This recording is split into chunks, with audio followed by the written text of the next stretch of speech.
నేను ఏగో మంచి మంచి ఎస్పీలనే వంగబెట్టి వచ్చిన నేను బేఫికర్ను.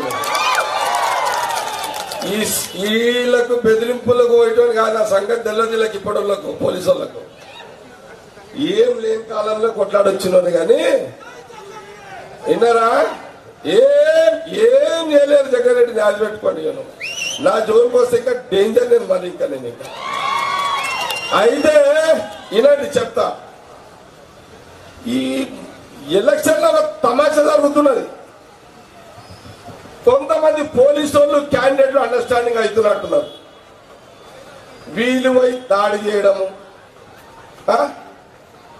వాళ్ళు వీళ్ళని అటాక్ చేయడము, సోషల్ మీడియాలో వైరల్ చేయడము.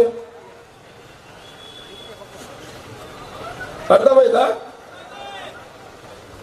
లేకపోతే మీరు కూడా పోలీస్ కానిస్టేబుల్ పట్టుకొని కొట్టిపించుకోండి మీరు కూడా. ఇవన్నీ వాస్తవాలే. విన్నారా? గతంలో పోలీసు వాళ్ళు నాకు తెలుసు దుబ్బాక సిద్దిపేట ఏరియాలో బాగా పోలీసు కొంత అధికారులు ఒకరిద్దరు సీఎలు బాగా సతాయించారు మిమ్మల్ని. అవునా కదా?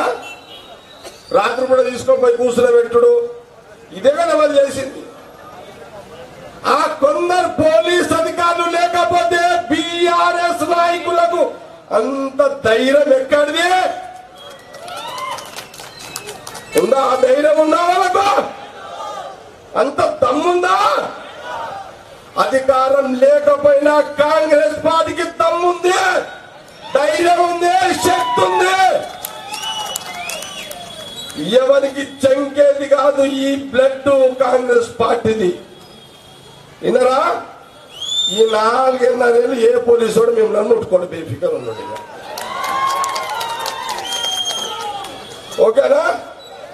ఇది గ్యారంటీ ఇస్తున్నా మీకు. ఇక ఈ 5 ఏళ్ళు మన పవర్లు ఉంటాం, ఇంకొక 5 ఏళ్ళు మన పవర్లు ఉంటాం.